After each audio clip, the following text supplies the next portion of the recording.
Vous êtes en ce moment en train de vous demander, ça fait déjà plusieurs fois, si vous devriez faire un bilan de compétences. Mais pas n'importe quel bilan de compétences. Pas juste un bilan de compétences. Un bilan de compétences vraiment approfondi. Pourquoi vous vous posez cette question? Eh bien, parce que justement, les compétences, les vôtres, vous les connaissez. Ça fait longtemps que vous réfléchissez, vous avez déjà eu des entretiens avec vos managers, vous voyez très bien ce que vous savez faire, comment vous pouvez l'utiliser. Mais là, en ce moment, pourquoi est-ce que vous vous posez cette question? Eh bien, c'est que peut-être vous aimeriez faire un bilan de compétences approfondi. Quelque chose qui a à voir avec qui vous êtes et pas simplement ce que vous savez faire. Profondément qui vous êtes.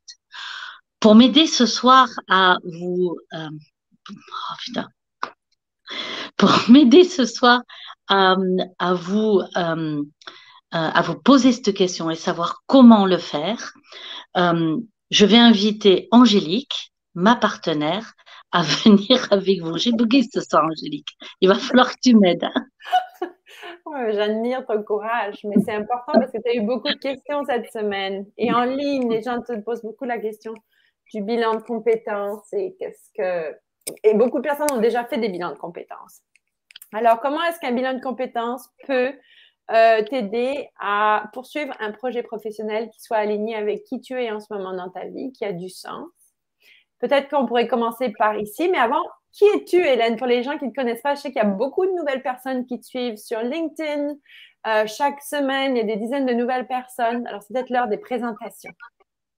Je suis donc Hélène Manot, je suis consultante et coach en projet professionnel. Depuis plus de 20 ans, j'accompagne des personnes, aussi bien des salariés que des travailleurs indépendants, que des chefs d'entreprise, des personnes de tout niveau dans les organisations, à justement aligner qui ils sont avec ce qu'ils font, aussi bien des managers que des personnes en responsabilité de projet ou que des personnes faisant partie des équipes. Et justement, mon ambition, c'est d'aider les personnes à vivre leur travail avec le plus grand alignement possible avec ce qu'ils sont. C'est une bonne manière de poser une base solide pour être heureux dans son projet et pouvoir s'épanouir et le développer. OK, alors première question, Hélène. Un bilan de compétences approfondi en lien avec un projet professionnel qu'on veut redéfinir. Pourrais-tu nous donner l'exemple de peut-être de quelqu'un qui est venu te voir récemment, sans parler de la personne en particulier, mais à quoi ça ressemble au quotidien pour que les gens puissent se reconnaître? Ben, je pourrais vous donner deux exemples.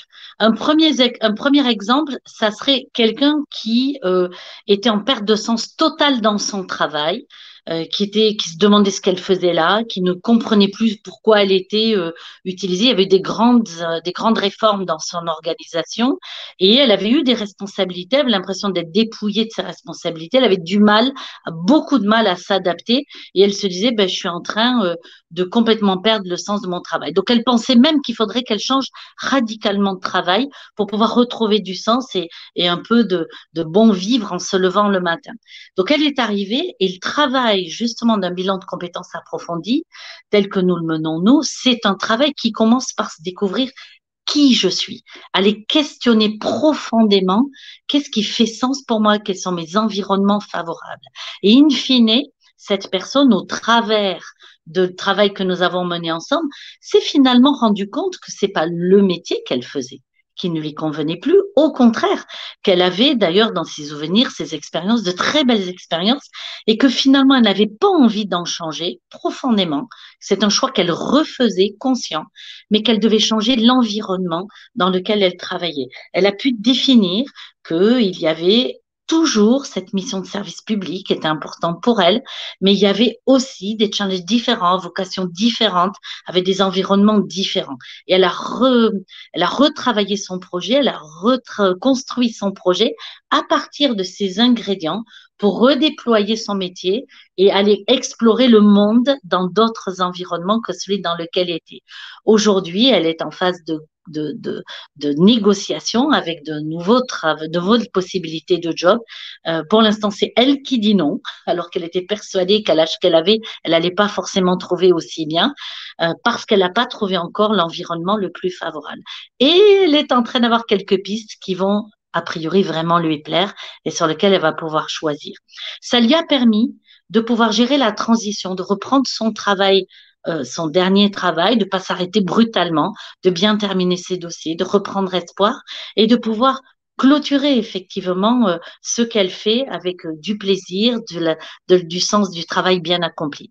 Un deuxième exemple que je pourrais vous donner, c'est quelqu'un qui avait une mission qui était vraiment très choisie, très fondée, qui travaillait dans une fondation d'ailleurs, un grand engagement éthique aussi dans le sens de cette fondation. Et puis petit à petit, le travail qu'elle a fait perdait de son intérêt, rentrait dans des routines, était impacté par des conflits internes dans l'organisation. Et en fait, elle se disait, elle avait beaucoup de mal au cœur de quitter cette organisation à belle mission dans laquelle elle se reconnaissait dans ses valeurs. Et elle se disait, mais voilà, à quoi bon essayer de changer de projet. Il faut plutôt que je prenne sur moi, que je trouve des moyens de trouver ma place au travers de ces conflits, peut-être de les influencer. Elle a fini par s'étioler, s'épuiser et finalement a décidé de faire ce travail de recherche de carrière qui ait du sens pour elle en finalement un petit peu d'hésitation parce qu'elle se disait le projet peut pas être plus bas que celui que j'ai déjà connu en intensité, en qualité de mission. Et finalement, elle s'est rendue compte que l'intensité d'elle, de ses valeurs, mais de qui elle était profondément, à quoi elle avait envie de contribuer, ne passait pas forcément par que ce type d'ONG ou de mission humanitaire ou de mission sur le climat ou l'environnement, mais que ça pouvait passer par d'autres métiers avec la même intensité. Et le travail d'un bilan de compétences approfondi, c'est que justement, on commence pas par les compétences, mais on commence par aller écrire de façon explicite notre mission de vie, notre envie d'impact, notre désir d'impact, et ensuite seulement d'aller explorer finalement avec quelles compétences je pourrais aller travailler tout ça. Et d'aller explorer de nouveaux environnements. Et elle a fini décoratrice d'intérieur avec un label véritablement très personnalisé, exhausteur de bonheur, c'est vraiment son slogan. Et c'est là que elle disait finalement ce bilan m'a permis de voir que je me cloisonnais à des missions assez finalement étroites et que je n'explorais pas ma capacité à aller créer des environnements, des cadres de vie écologique et heureux qui permet de créer du bonheur pour des personnes et finalement d'être dans une contribution au monde très positive au travers d'autres métiers.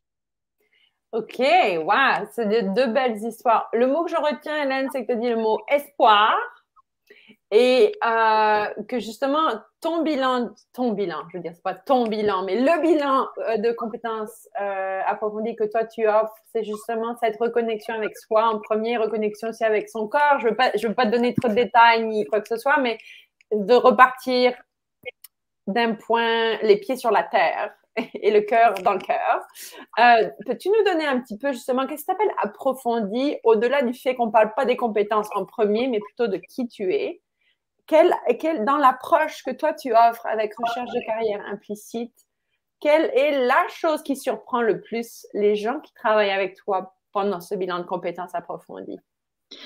Alors, il y a deux choses sans doute qui surprennent le plus les gens. La première chose, c'est que dans ce travail exploratoire, finalement, ils se rendent compte que, alors qu'ils n'en avaient pas conscience, la plupart des gens ont cheminé leur vie en tournant un peu autour de leur mission de vie, mais sans jamais en avoir explicitement mis les mots dessus, sur leur contribution au monde. Et en allant chercher, analyser tout ce qu'ils ont fait, finalement, ils se rendent compte que cette phrase de base, quels que soient les rôles de leur vie, qu'ils soient professionnels, qu'ils soient personnels, familiaux, voisinage, sociétaux, finalement, allaient tous converger tous dans le même sens, dans ce désir d'impact, ce désir de contribuer à quelque chose de singulier.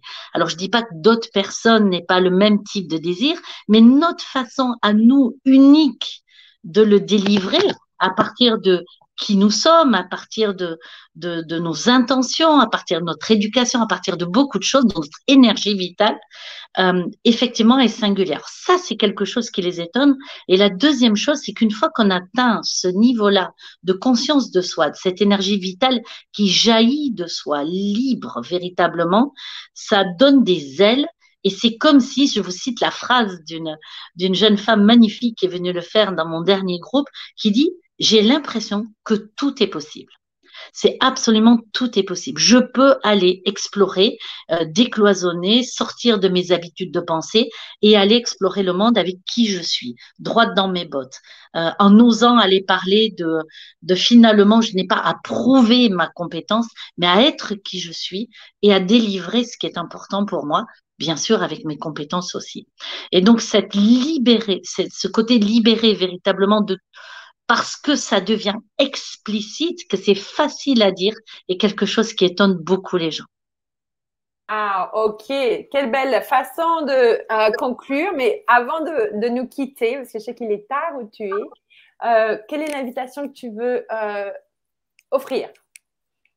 Donc l'invitation, c'est de vous proposer de venir me rejoindre et nous rejoindre parce qu'il y aura des personnes qui témoigneront et qui répondront aussi à vos questions lorsqu'elles auront des échos avec ces questions-là à un webinaire qui est qui est notre façon de pouvoir répondre à vos questions, vous coacher en live et de pouvoir vous aider à expérimenter aussi notre façon de travailler et de pouvoir vous poser la question, est-ce d'un bilan de compétences approfondi ou d'un bilan de compétences plus traditionnel dont vous avez besoin, chacun répondant à des besoins différents et une envie d'exploration ou pas.